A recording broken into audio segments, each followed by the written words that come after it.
વડોદરાના નવનિયુક્ત સાંસદે નગર પ્રાથમિક શિક્ષણ સમિતિ વડોદરાના આચાર્યો સાથે શિક્ષણ સંવાદનો કાર્યક્રમ કર્યો હતો।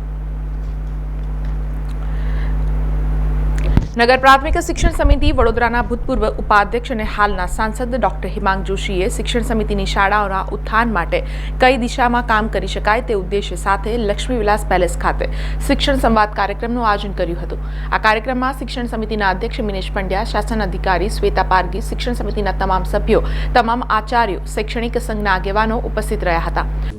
નગર પ્રાથમિક શિક્ષણ સમિતિ કે જે મારી કર્મભૂમિ રહી છે, જેમણે મને એક પુણ્યશાળી તક પ્રાપ્ત કરી છે અને જેની અંદર બાળકોની, વાલીઓની, શિક્ષકોની સેવા કરવાનો એક મને મોકો મળ્યો છે। તો હું માનું છું કે આ પ્રભુ કૃપાથી જ આ એક શક્ય થયું હતું। અને હવે જ્યારે નગર પ્રાથમિક શિક્ષણ સમિતિથી બહાર આવી અને એક સાંસદ તરીકે મને જ્યારે તક પ્રાપ્ત થઈ છે,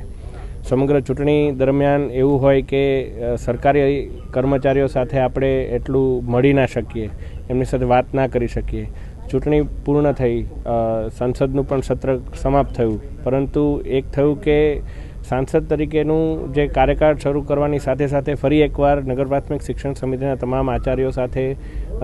સંવાદ થાય અને કઈ રીતે સાથે મળી અને માન્ય ચેરમેન શ્રી, શાસનાધિકારી શ્રી અને સમગ્ર ટીમ સાથે શિક્ષણ સમિતિને પણ આપણે આગળ લઈ જઈ શકીએ, તે બાબતે આજે એક સંવાદનો કાર્યક્રમનું આયોજન કરવામાં આવ્યું છે। તમામ આચાર્યશ્રીઓનો હું ખૂબ ખૂબ આભાર માનું છું કે આવો એક સુંદર કાર્યક્રમનું આયોજન કરી અને ફરી મને એમને મળવાની એક તક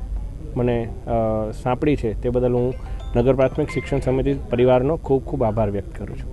ડોક્ટર હિમાંગ જોશી સાંસદ બન્યા બાદ પ્રથમ વખત તમામ આચાર્યો સાથે આ કાર્યક્રમનું આયોજન કરવામાં આવ્યું હોય શિક્ષણ સમિતિના તમામ આચાર્યો અને શૈક્ષણિક સંઘના આગેવાનો દ્વારા ડોક્ટર હિમાંગ જોશીનું ભવ્ય સ્વાગત કરવામાં આવ્યું હતું।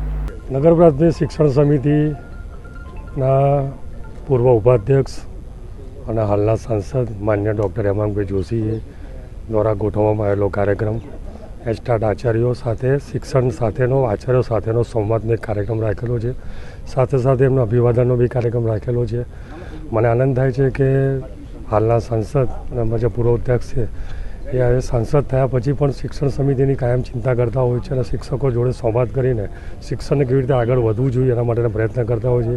એ બદલ હું એમનો ખૂબ ખૂબ આભાર વ્યક્ત કરું છું અને એમણે આજે મને નિમંત્રણ આપી અને મને આમંત્રિત કર્યા, જે બદલ લોકોનો આભાર વ્યક્ત કરું છું। અને હું મારી શાળાના તમામ શિક્ષકો, જે લોકો શિક્ષણની સાથે સંકળાયેલા છે અને દરેક શિક્ષકો પોતાના બાળકોનું શિક્ષણ કેવી રીતે આગળ વધે એના માટે પ્રયત્ન કરે છે, હું તમામ શિક્ષકો, તમામ આચાર્યો, તમામ એસ્ટાટ આચાર્યો, તમામ સંઘના લોકો, મારા સફાઈ કર્મચારીઓ, મારા તમામ સ્ટાફના, વહીવટી સ્ટાફનો બી ખૂબ ખૂબ આભાર વ્યક્ત કરું છું કે આપણા માટે એક ઉપલબ્ધિની વાત છે કે આપણે સમિતિના ઉપાધ્યક્ષ હાલના સાંસદ બનેલા છે અને શિક્ષણ વિશે ચિંતા કરતા હોય છે। કદાચ ગુજરાતના ઇતિહાસમાં આજે પ્રથમ એવી ઘટના હશે કે સાંસદ શ્રી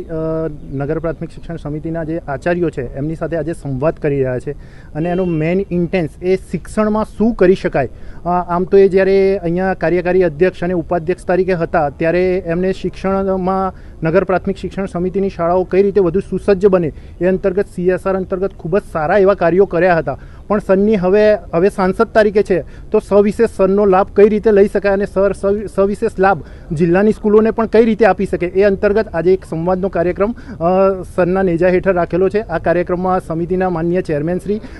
તમામ સભ્યશ્રીઓ,